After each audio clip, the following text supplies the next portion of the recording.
বাচ্চাটা হিসু হিসু করেছে।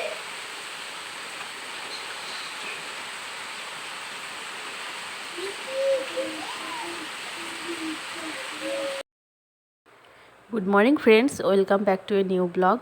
বঙ্গাল অনুষ্ঠিতে তোমাদের সকলকে জানাই আরও একবার অনেক অনেক স্বাগত। তো তোমাদের সকলকে স্বাগত জানিয়ে আজকের ব্লগটা স্টার্ট করলাম। আজ হচ্ছে বুধবার, আর এখন টাইম হচ্ছে সকাল 8:30 মতো। আমি ঘুম থেকে উঠেছি প্রায় 4:45 মতো। তো আমার বাসি কাজ সব কমপ্লিট। ঘর ঝাড় দেওয়া, মোছা, নিচে গেছি, গেটে জল দিয়েছি, তো ফুল ছিল ফুল তুলে নিয়ে এসেছি, এমনকি জামা কাপড় ভিজিয়ে কেচে স্নান টান সেরে চলে এসেছে। এই যে দেখো কত জামা কাপড় কেচেছি আজকে। আর বৃষ্টি পড়ছে বাইরে, ঝমঝমিয়ে বৃষ্টি, কিন্তু মেলবো কী করে, ভিজে যাচ্ছে। তো ওই জন্য চেয়ারে রেখে দিয়েছি। আর এই দিকে দেখো দুধ বসিয়েছি আর ভাতও বসিয়ে দিয়েছি। যেহেতু 9টার কাছাকাছি বেজে গেছে, তাই রান্না করতে দেরি হয়ে যাবে, ওই জন্য ভাতটা বসিয়ে দিলাম। আর মাছটা ফ্রিজ থেকে বার করে বরফটা কাটানোর জন্য এখানে জল দিয়ে রাখছি। তো দেখো আজকে আমাদের এখানে প্রথম বর্ষা এবছরের মতো প্রথম বর্ষা। এর আগে একদিনও বৃষ্টি হয়নি, মেঘ হয়েছে কিন্তু বৃষ্টি হয়নি। তো দেখো দুধটাও এদিকে জাল হয়ে গেছে, এবার দুধটা নামিয়ে রাখবো, তারপরে তরকারিটা বসাবো। এদিকে আমি সবজিও কেটে নিয়েছি।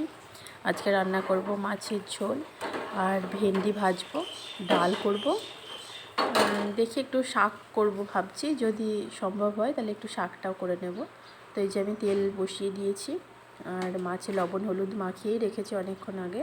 তো এবার এক এক করে আমি মাছগুলোকে ভেজে নেব। আর আমাদের বাড়িতে কী বলো তো, মাছটা একটু লাল লাল করে কড়া করে না ভাজলে না খেতে চায় না আমার হাজব্যান্ড। একটু নরম থাকলে খেতে বিরক্ত বোধ করে, তাই জন্য একটু মাছটা আমি লাল লাল করেই ভাজবো। তো এই যে আমি মাছটা ভাজা বসিয়ে দিয়েছি, আর ওদিকে ছেলে খেলছে। তো ছেলের ওকে বাসন কোসন দিয়েছি কটা, ওইগুলো নিয়ে ও খেলছে, দুমদাম ফেলছে। তার মধ্যে এই যে ওটা হচ্ছে কাটা, মনে হয় কাতলা মাছ কেটে নিয়ে এসেছে, আর এটা হচ্ছে চিংড়ি মাছ। তো দেখো আমি কিভাবে রান্নাটা করি তোমাদের সাথে শেয়ার করলাম রেসিপিটা। তো চিংড়ি মাছ দিয়ে আর ওই মাছ দিয়েই আলু দিয়ে ঝোল বানাবো। আর এই যে এখানে টমেটো কেটে নিয়েছি মাছের ঝোলে দেবো বলে। আর মশলা আদা জিরে লঙ্কা আমি মিক্সিতে পেস্ট করে নিয়েছি। আর এখানে কিম দেখো, ও মাছের গন্ধ পাচ্ছে, একবার করে আসছে আমাকে দেখা দিয়ে যাচ্ছে। আর সকালে যে টিফিন করেছিলাম, তো তার কিছু বাসন ছিল, ছেলেকে খাইয়েছিলাম তার বাসন ছিল।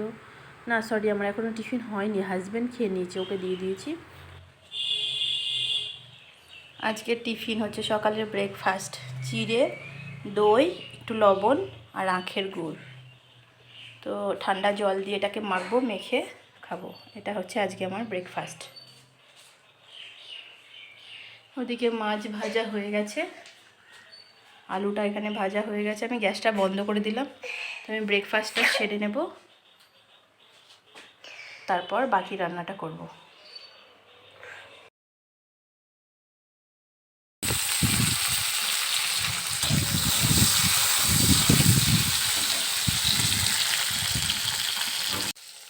তো আজকে পেঁয়াজ রসুন বেটে দিলাম না, একটু জাস্ট পেঁয়াজ ঝিরিঝিরি করে কেটে দিয়ে দিলাম। তো আলুটা ভেজে তুলে নিয়েছি, তারপর ফোড়নে দিয়েছি তেজপাতা, 5 ফোড়ন, একটা শুকনো লঙ্কা, তারপর টমেটোটা দিলাম। টমেটো দেওয়ার পর 1 চিমটে লবণ দিয়েছি, দিয়ে তোমার পেঁয়াজটা দিয়ে দিয়েছি, একটু লাল লাল করে ভাজবো। আর টমেটোটা যতক্ষণ না সেদ্ধ হবে ততক্ষণ পর্যন্ত। তারপর আদা জিরে লঙ্কা বেটে রেখে দিয়েছি, তো ওই মশলাটা দিয়ে দেবো। তারপর আলু দেবো, দিয়ে একটু কষাবো, ঢাকা দিয়ে দিয়ে কষিয়ে তারপর গরম জল দেবো। তো এইভাবে আমি বেশিরভাগ মাছটা রান্না করি। আর কোনো কোনো ক্ষেত্রে অনেক মাছ আছে যেমন সেগুলোতে একটু পেঁয়াজ রসুন বেটে দিতে হয়, না হলে অতটা টেস্ট লাগে না, তো তখন পেঁয়াজ রসুন বেটে দিই। তো আজকে একটু পেঁয়াজ কেটেই দিলাম। তো এই যে দেখো আমি মশলাটা দিয়ে আমার কষানোটাও হয়ে গেছে, এবার আমি এর মধ্যে জল দিয়ে দেবো। তো ফুটবে, ফুটে নামানোর কিছুক্ষণ আগে, 3-4 মিনিট মতো আগে মাছটা দিয়েই নামিয়ে ফেলবো। আমি না মাছ ঝোলের মধ্যে মাছ দিয়ে বেশিক্ষণ ফোটাই না, তাহলে মাছটা কেমন নরম হয়ে যায়। আর এই যে এদিকে ভেন্ডি ভাজাটাও হচ্ছিলো, তো ভেন্ডি ভাজাটাও করেছিলাম, কিন্তু তখন হাজব্যান্ড মুড়ি দিয়ে খাবো বললো বলে তাড়াতাড়ি করে নামিয়ে রেখেছিলাম, ওই জন্য আবার আরেকটু মানে বসিয়ে দিয়েছি। একটু দেখলাম কাঁচা কাঁচা আছে, তাই জন্য ও তাড়াহুড়ো করছিলো, তাই নামিয়েই ওকে দিয়ে দিয়েছিলাম। তো এবার রান্নাবান্না সব কমপ্লিট, আমি এবার গ্যাসটা মুছে নেব, তারপর বাসন কোসন ধুয়ে স্নান করে আসবো।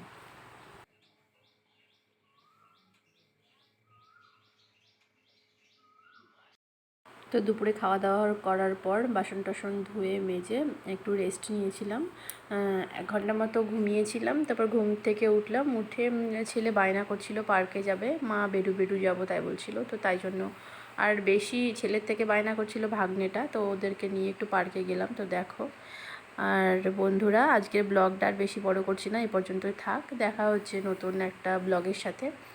তো তোমরা সবাই ভালো থেকো, নিজের খেয়াল রেখো, আর আমার চ্যানেলের পাশে থেকো, কারণ আবারও বলছি, তোমরা যদি আমার পাশে না থাকো তাহলে আমি কিছুই না। তো আমি এখন নতুন, আমাকে প্লিজ একটু এগিয়ে যেতে তোমরা সাহায্য করো। তো আজকের মতো টাটা, দেখা হচ্ছে একটা নতুন কোনো ব্লগের সাথে।